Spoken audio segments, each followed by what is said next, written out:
Hola, bueno, hoy día vamos a revisar esta pequeña mini clase sobre las herramientas conceptuales para soñar el sistema de salud que queremos. La idea es que podamos entender algunos elementos conceptuales, conceptos asociados a los sistemas de salud, conocer un poquito el sistema de salud chileno y luego entonces poder pensar cómo nos gustaría que este sistema cambiara y se transformara. Yo soy la doctora Soledad Martínez, de aquí de la Escuela de Salud Pública de la Universidad de Chile. Mi email es agatamar@gmail.com y mi Twitter es @agatamar. Bueno, los sistemas de salud en general se pueden definir por cómo están compuestos o por lo que hacen. Como están compuestos, en general se usa más en Estados Unidos, por ejemplo, la definición de Romer, que es la típica, es que el sistema de salud es una combinación de recursos, organización, financiamiento y gestión, que culmina en la entrega de servicios de salud a la población. Si ustedes ven, esto está muy enfocado en el tema de servicios de salud, prestación de servicios de salud.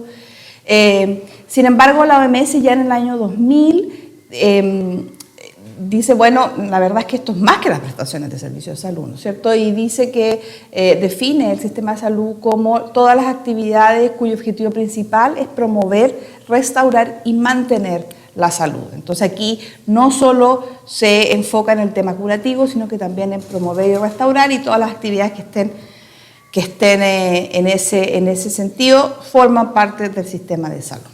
Y la OMS ese mismo año define funciones y objetivos de los sistemas de salud.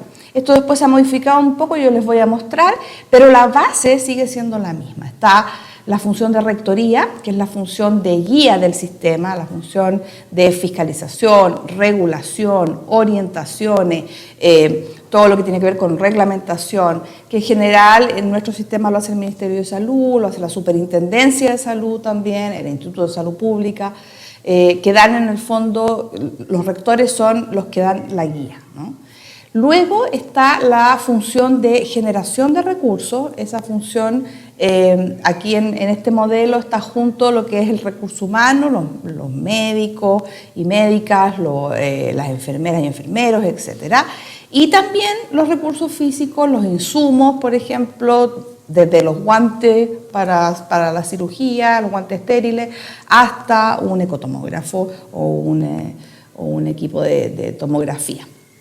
Todo eso entonces sería la generación de recursos. ¿Quiénes hacen eso? Generalmente las universidades, los institutos profesionales y también las empresas de tecnología y las empresas de insumos médicos.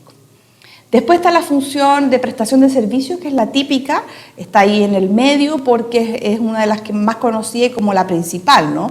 Y en esa está todo lo que conocemos habitualmente como sistema de salud. Es decir, todo lo que hacen los hospitales, las clínicas, los laboratorios, los CEFAM, las consultas médicas particulares, todo eso es prestación de servicios, ¿ya? Y los servicios son las hospitalizaciones, las consultas médicas, los exámenes de laboratorio, etc. Y luego está el tema del financiamiento y el financiamiento y sus tres subfunciones, que son la función de recaudación, redistribución y compra. La función de financiamiento es cómo el sistema recibe los recursos que requiere y cómo los usa, ¿ya?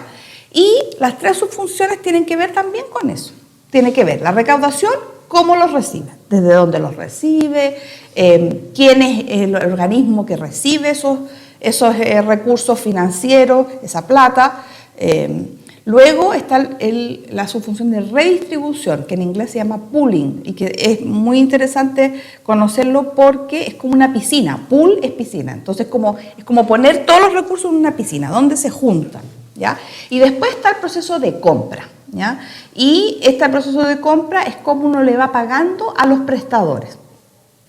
En Chile, el financiamiento, por ejemplo, la recaudación lo hace FONASA y las ISAPRES, reciben las cotizaciones, y los copagos también a veces, pero además en FONASA específicamente se reciben impuestos y esa recaudación entonces lo hace el Servicio de Impuestos Internos. Luego está el pooling, que está juntarlo, ¿no? Y en Chile hay FONASA, que es un gran pool, y después las ISAPRES, que son como piscinitas más pequeñas, ¿ya? En otros países la recaudación la hace una entidad, el pooling lo hace otra entidad y la compra lo puede hacer otra entidad, ¿ya? No es necesario que sea la misma, pero en Chile están casi todas juntas, ¿ya? Y la compra, entonces FONASA hace compra y las ISAPRES hacen compra también. ¿Cómo las ISAPRES hacen compra? Generalmente lo que usan es una pago por prestación. Es decir, uno hace una prestación, uno va y se saca un examen, ¿no es cierto? La ISAPRES le paga al laboratorio lo que el laboratorio le cobra, un porcentaje, y nosotros pagamos el resto con un copago, ¿ya? En cambio, FONASA tiene algunos modos de pagar que es más inteligente, ¿no? Que por ejemplo, FONASA tiene esta compra inteligente con los PAD, que son los pagos asociados de diagnóstico, en que se paga un paquete. Entonces ahí no es yo te pago todo lo que haces, sino que te pago que me resuelvas este problema. Y eso es bueno porque eso lo que hace es compartir el riesgo. O sea, si sale más caro, ¿no es cierto?, se comparte el riesgo entre el asegurador y el prestador. O sea, el asegurador no paga más si sale más caro, sino que paga un poco más probablemente, pero no tanto más, y el prestador ahí se tiene que hacer cargo. Y eso es bueno porque el prestador, en este caso el hospital, por ejemplo, o la clínica, es la que también controla cuánto se gasta. Entonces, es la que puede controlar mejor cuánto se gasta. Eso es complicado igual porque entonces la clínica puede gastar menos para así quedarse con una mayor cantidad del pago que hace FONASA. Entonces, también hay que estar ahí regulando y mirando y supervisando la calidad de lo que entrega la clínica. Pero en general se hace de esa forma y ha funcionado bien. De hecho, ahora FONASA también está pagando algunas hospitalizaciones, por ejemplo, por GRD, que también es otra forma de pagar por grupos relacionados de diagnóstico y no pagar por prestación. Cada cosa que se hace pagarla, no, sino que pagar más bien por el caso, por el paquete. Entonces, esas son las tres subfunciones que hay que conocer. Y luego están los objetivos de los sistemas de salud. Los objetivos, el más importante por supuesto es la salud, pero en este caso es aumentar el nivel de salud y mejorar la distribución de salud. No basta solo con aumentar el nivel de salud, no basta con hacer a una población más saludable, sino que también es importante que los daños de salud se distribuyan equitativamente, ¿sí? Uno podría mejorar la salud de una población mejorando la salud de la gente que tiene más recursos económicos, por ejemplo. Y eso, si bien está bien y por supuesto no es malo, ¿no? Eso sí lo que lamentablemente genera es inequidad en salud. Entonces lo que hay que tratar es de que todos estemos como al mismo nivel, ¿no? Entonces mejorar la salud de la gente que tiene menos recursos económicos y así tratar de llevarla a la misma salud de las personas que tienen más recursos económicos. Siempre las personas con más recursos económicos van a tener una mejor salud, eso está claro, y lo conocemos por los determinantes sociales, etcétera. Pero es importante que no solo hay que mejorar el nivel de salud, sino que también la distribución de esa salud.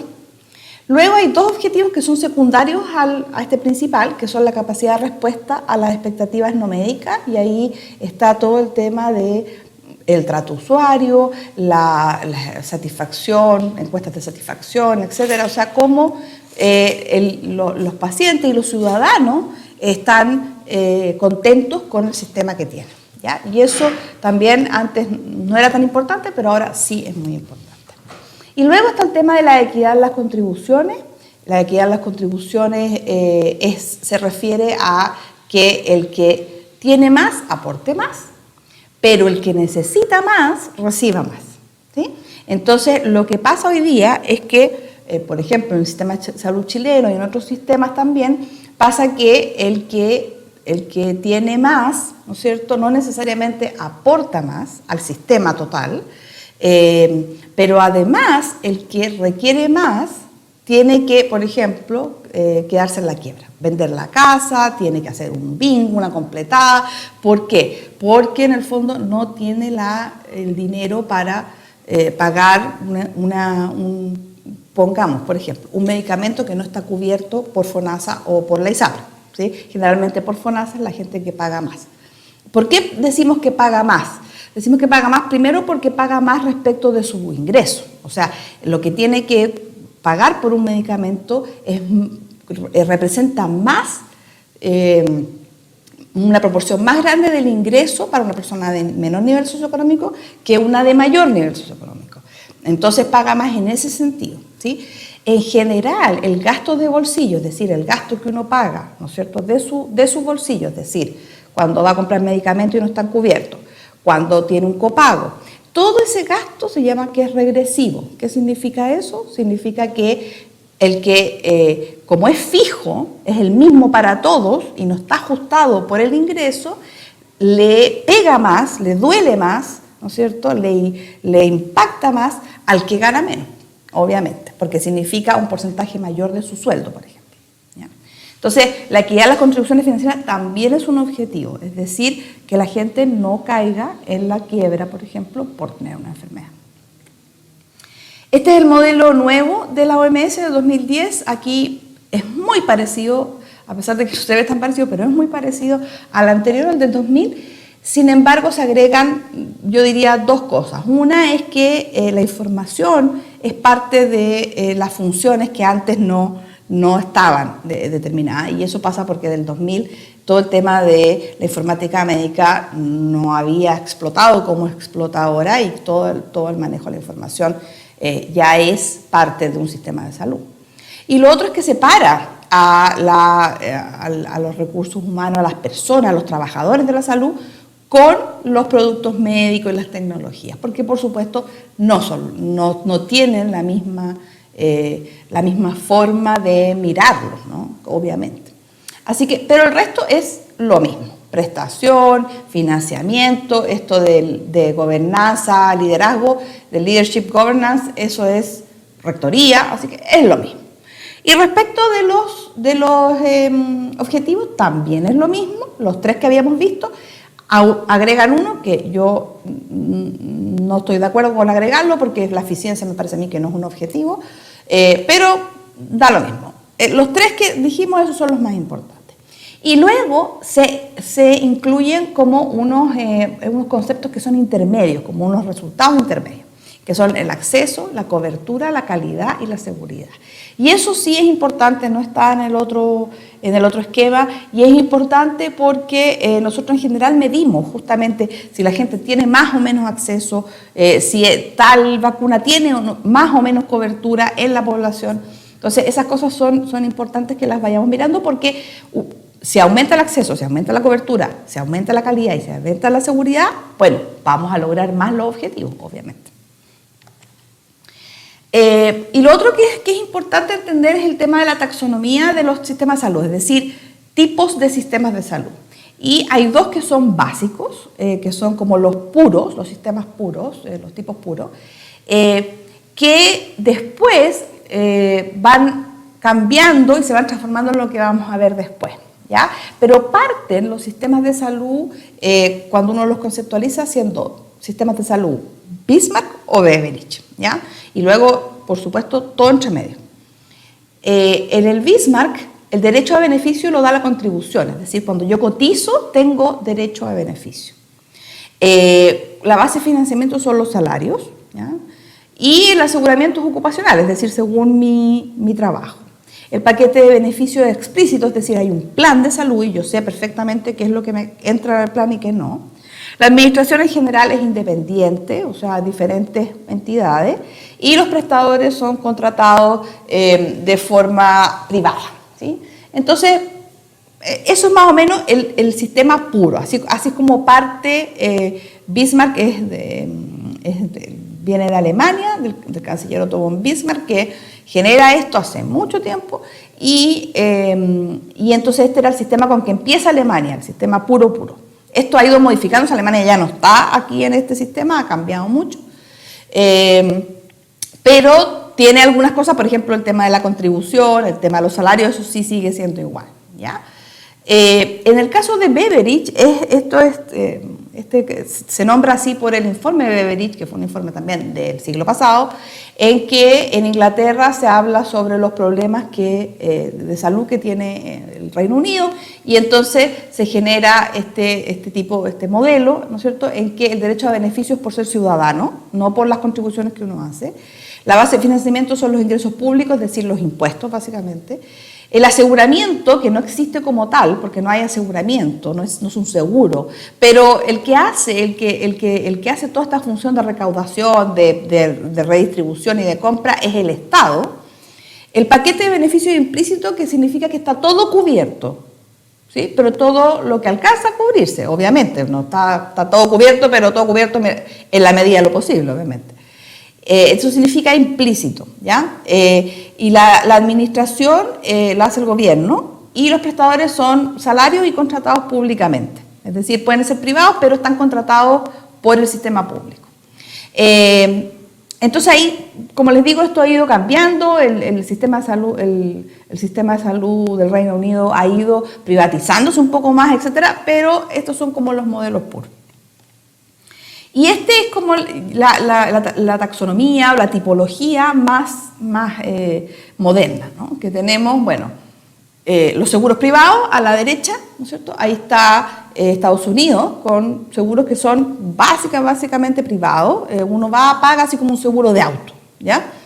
Luego está el pluralismo estructurado, que es lo que le llaman a Chile, Perú, México, esta cosa de que no son solo seguros privados, sino que también hay un seguro público. Entonces, hay una opción como de salida al menos, ¿no? Estados Unidos no tiene esa opción de salida, no tiene un FONASA.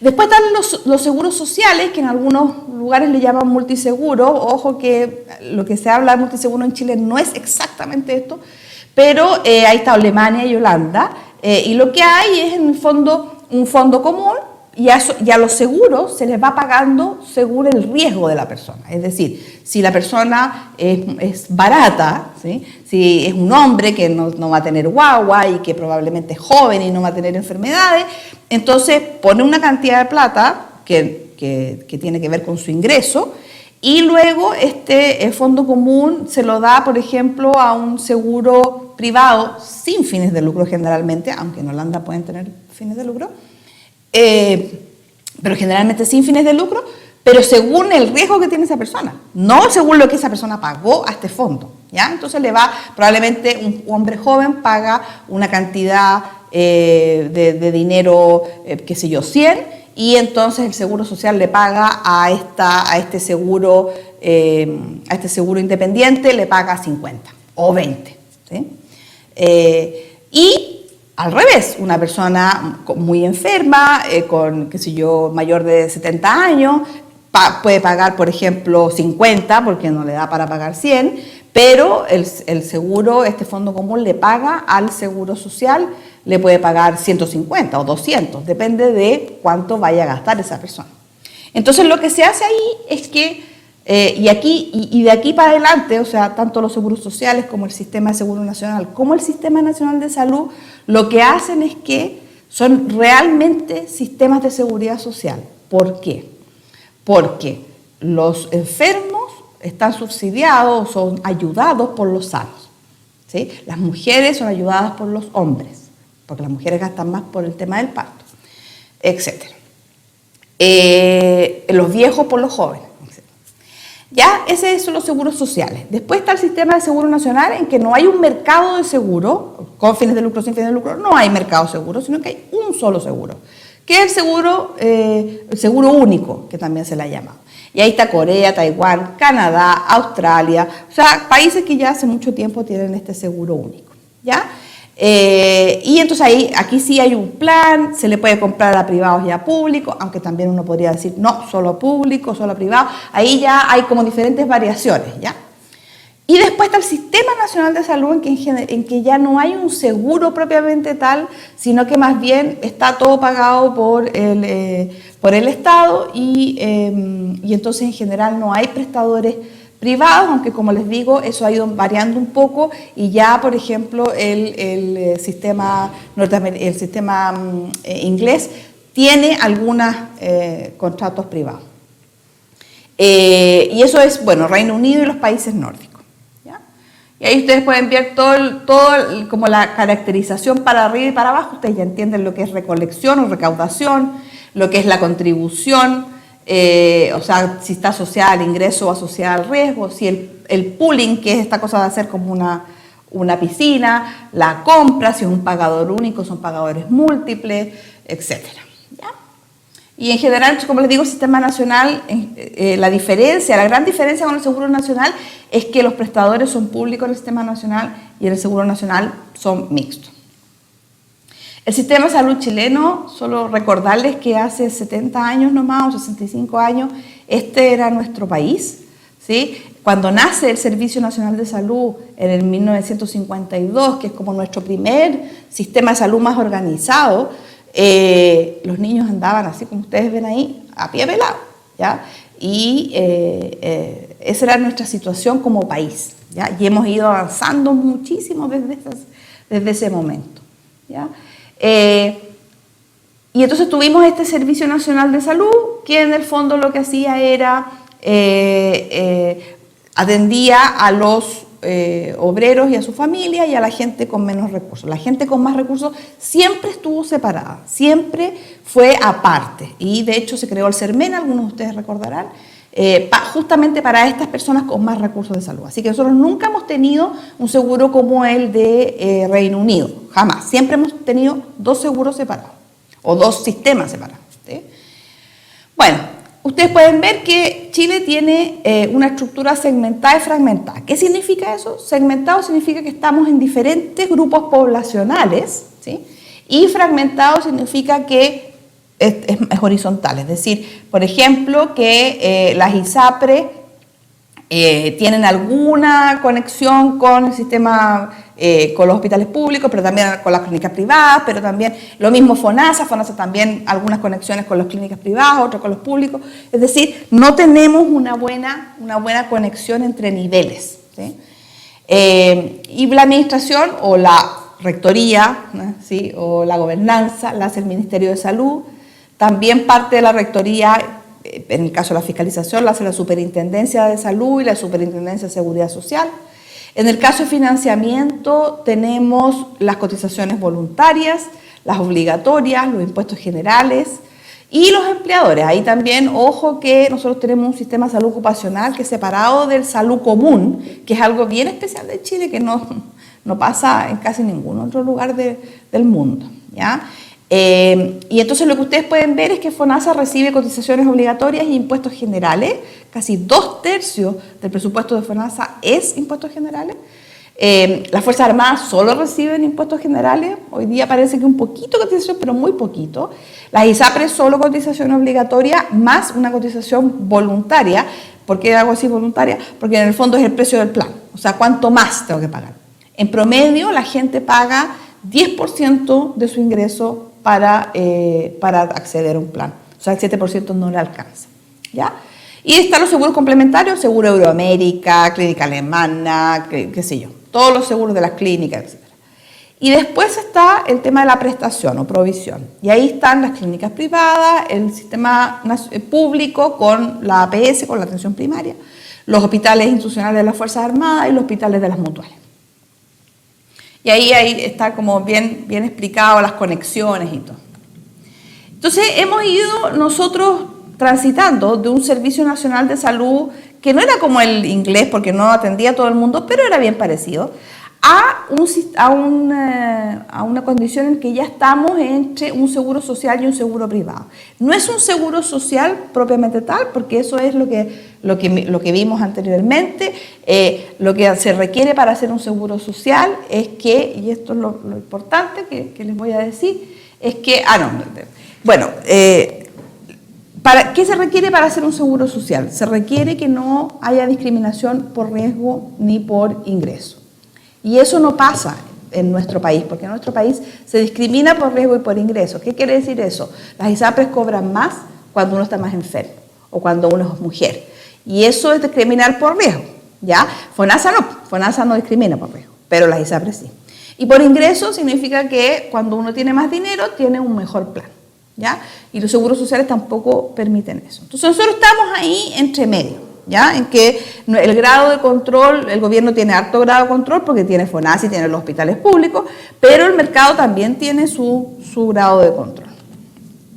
Este es el gasto en salud como porcentaje del PIB de 2018, como ustedes pueden ver, comparado con otros países de la OCDE. Ustedes pueden ver que aquí Chile está 1, 2, 3 a la izquierda de la barra roja, que es el promedio, así que tenemos un gasto en salud como porcentaje del PIB mayor al promedio de la OCDE, lo que no es malo. Y sin embargo, si ustedes ven el azul oscuro con el azul claro, lo que pueden ver es que el azul claro, que es el gasto bolsillo, esto que habíamos hablado del gasto que es malo porque es un gasto fijo, ¿no es cierto? Ese es casi la mitad, ¿sí? Y eso, por mucho que nosotros estemos gastando harto, ¿sí? El problema es que estamos gastando mucho de nuestro bolsillo, ¿sí? Y deberíamos estar gastando mucho del gobierno, de los impuestos o de las cotizaciones, pero no de nuestro bolsillo, ¿sí? Así que ahí tenemos un problema más o menos grave. Y eso se puede ver, eso de que estamos gastando mucho el bolsillo, bueno, justamente aquí lo podemos ver, porque aquí se separa el gasto público del gasto privado. Y ustedes pueden ver que recién en el año 2015, el gasto público alcanza un 4% del PIB, del Producto Interno Bruto, y el 2016 por primera vez el público supera al gasto privado. Y eso también es extremadamente inequitativo. Hay gente, ¿no es cierto? Hay poca gente que se gasta la mitad de todo, y otra gente que se gasta, y el 80% se gasta la otra mitad, ¿no? Aquí no es tan así como que esta gente ISAPRE FONASA, no. Aquí hay gasto, como les digo yo, el gasto de bolsillo, está bien, pero igual está distribuido inequitativamente, y eso es importante decirlo.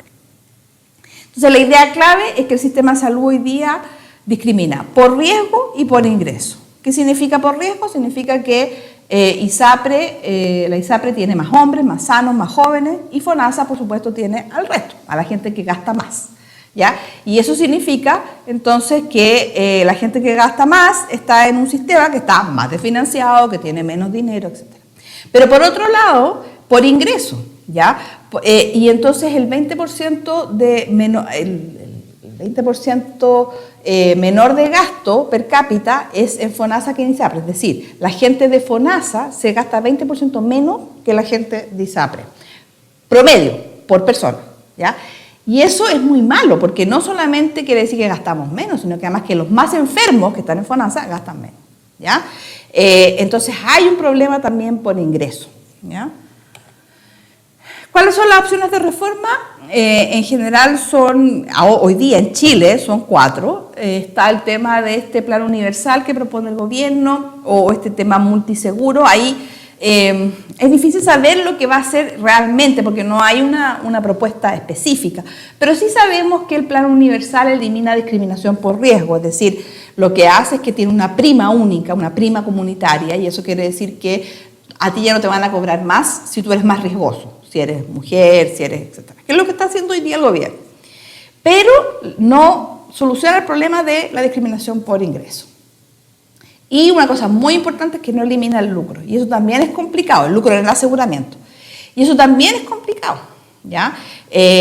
Porque en general, cuando uno tiene seguros que lucran, tienen más incentivos para justamente hacer una cosa que se llama el descreme, que es decir, tener la gente con menos riesgo, para ganar más dinero, porque lucran, no porque sean malos, porque lucran, es legítimo. Pero uno podría perfectamente decir, nosotros no vamos a permitir, ¿no es cierto? Después está el tema de los seguros sociales, en que ahí sí se elimina la discriminación por riesgo por ingreso, ¿ya? Y se elimina en general el lucro en el aseguramiento, aunque les contaba yo que en Holanda tienen lucro. Y aquí lo que se ha visto es que incluso con sistemas muy potentes de regulación, como lo son por ejemplo el de Alemania, igual hay cierta discriminación por riesgo, pero la verdad es que es un sistema que en general ha funcionado en otros países bien. Hay expertos que dicen que en Chile podría funcionar mal por una serie de razones que no tengo tiempo de explicar, pero en teoría esto debería solucionar el problema de discriminación por riesgo y por ingreso. Después está el seguro único, que también puede ser el Seguro Nacional, se puede llamar, y en este caso se eliminaría la discriminación por riesgo y por ingreso, ¿ya? Y elimina el lucro en el aseguramiento también. Entonces, si ustedes ven, es bien parecido al seguro social, ¿sí? La única diferencia es que es un solo seguro, ¿ya? Y como les digo, eso es importante pensarlo en el contexto chileno, cuando uno está pensando en una reforma, o sea, no solo teóricamente, sino que cómo se vería eso en el contexto chileno. Y por otro lado está el Servicio Nacional de Salud, alias Sistema Nacional, Sistema Universal, ¿ya? Que lo que hace es que elimina la discriminación por riesgo por ingreso también, por lo tanto es una buena opción, eliminaría el lucro del aseguramiento, porque no habría aseguramiento en verdad, pero además elimina el lucro a la prestación, al menos en el sistema de seguridad social. Por afuera puede seguir habiendo lucro de la prestación, de los médicos, de los hospitales, de las clínicas, pero por afuera, ¿sí? Pagado extra. Esa sería como la idea. Y en el fondo, ¿por qué al menos desde la academia nosotros hemos dicho lo único que sería aceptable, ¿no? Serían estas tres opciones: seguro social, seguro único y servicio nacional. Las otras opciones no son aceptables porque no son de seguridad social en salud, y eso es lo que nosotros estamos planteando, porque no eliminan la discriminación por riesgo ni por ingreso, y eso es algo que no solo lo decimos nosotros en la Universidad de Chile, sino que además en la OMS, en un montón, en la OCDE, o sea, es ya un consenso de que cualquier sistema de salud que no elimine la discriminación por riesgo y por ingreso, la verdad es que no es menos que ideal, ¿sí? Es subóptimo, ¿ya? ¿Cuál es uno de los obstáculos que hemos tenido siempre nosotros para hacer cambios en salud? Es este último párrafo de la Constitución, que dice que las personas tienen el derecho a elegir el sistema de salud al que desea acogerse, sea estatal o privado.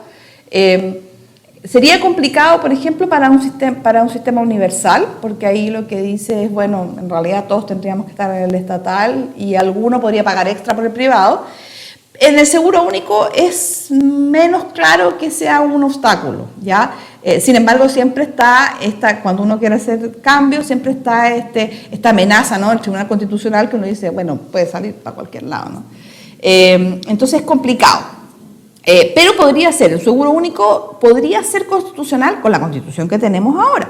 La que cambiemos, bueno, ojalá, ¿no es cierto?, nos permita hacer todos los cambios que queramos sin poner estas cortapisas. Y los multiseguros más todavía, incluso tendrían más posibilidades.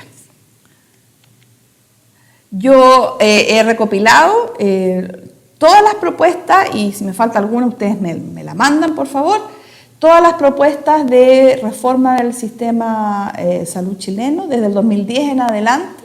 Ahí está la propuesta de la Comisión ISAPRES, había una Comisión de Salud del 2010, o una Comisión ISAPRES Piñera 1, Comisión ISAPRES 2014, Bachelet 2, etcétera, más un montón de propuestas del Colegio Médico con la Escuela de Salud Pública y otras, muchas. El CEP también había propuestas. Así que aquí está el link.